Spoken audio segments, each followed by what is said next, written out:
Welcome back to Scaleup Stories, episode 44, part 2. If you've just tuned in, we're diving into the nitty-gritty of how to turn your entrepreneurial dreams into reality, all without breaking the bank. Today, we're going to explore some tactical strategies that will leave you feeling invigorated and eager to launch your very own $0 startups.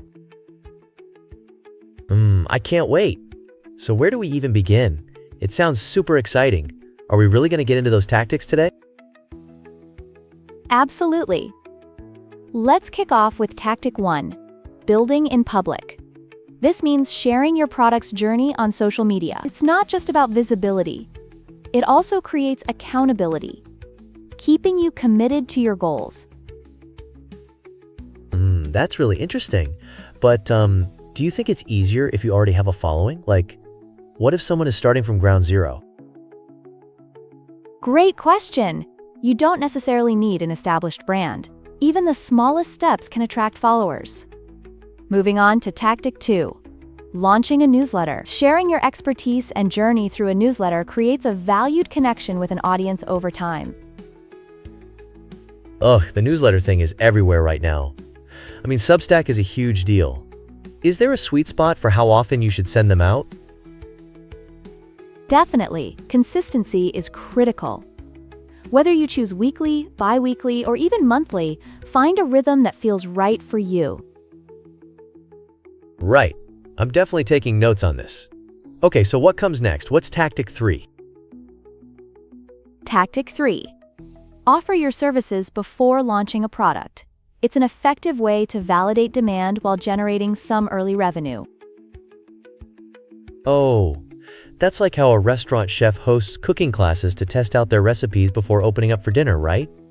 Laughs. Exactly. And for Tactic 4, partner with complementary businesses to cross-promote. This can expand your reach exponentially.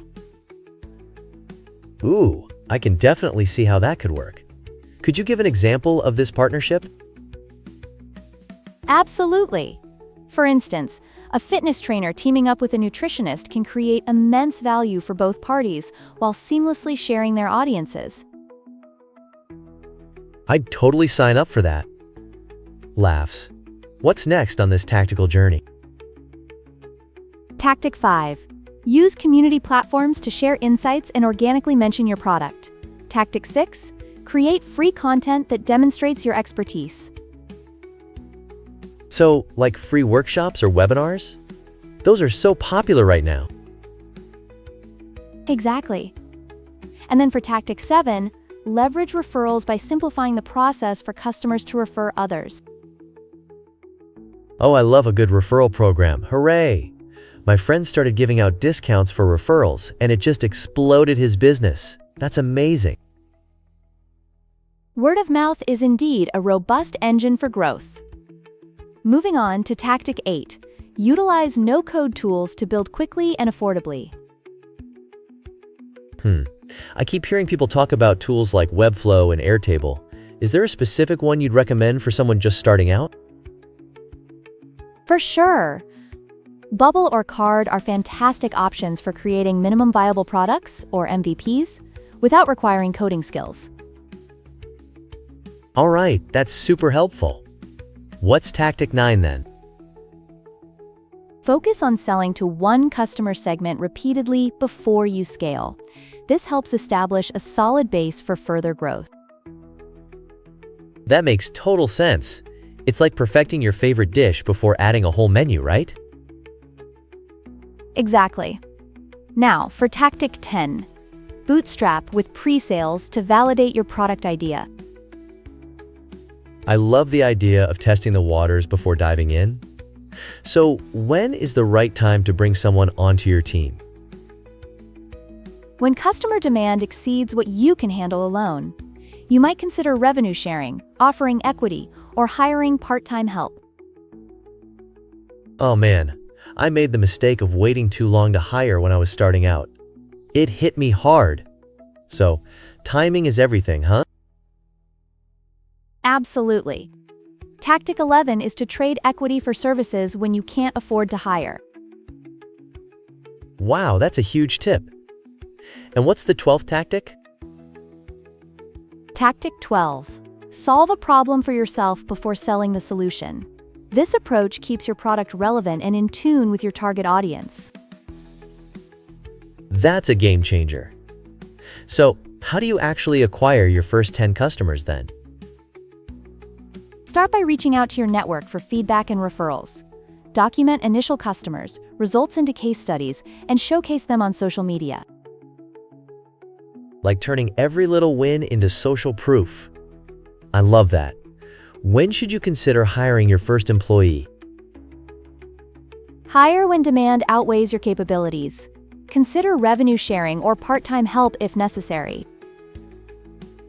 So, when do you start spending money effectively? Spend when your time becomes a bottleneck. Your hiring should ideally pay for itself. All right, that makes total sense. So what changes when you make your first dollar? It's a pivotal moment. Making that first dollar validates your hard work and transitions you from a hobbyist to a business owner. Wow, that's really profound. So is bootstrapping ultimately better than seeking VC funding for long-term success? It all depends on your goals. Bootstrapping allows for more control and quicker profitability, while VC can fuel rapid growth. That's a fascinating perspective. How would you summarize the $0 startup blueprint for our listeners? Week 1. Define and build your MVP. Week 2. Gain 10 beta users for initial feedback. Week 3. Refine your product. And in Week 4, launch and ramp up your customer acquisition, aiming for $20,000 plus in MRR by year 2. That's seriously crystal clear. What's the key takeaway from today's discussion? You don't need significant funds. What you truly need is determination. Start now with whatever resources you have. Thank you so much, Daisy. This has been an incredible session. You've really opened my eyes to some amazing strategies. Scaleup Stories operates independently, with no sponsorships. If this episode inspired you to take the plunge into starting without money, share it, subscribe, and leave a review. The $0 startup blueprint really works. It's your turn now. Wow, what a ride. That wraps up episode 44, part 2 of Scaleup Stories. I'm excited to start my journey. Remember, your constraints can be your greatest advantage.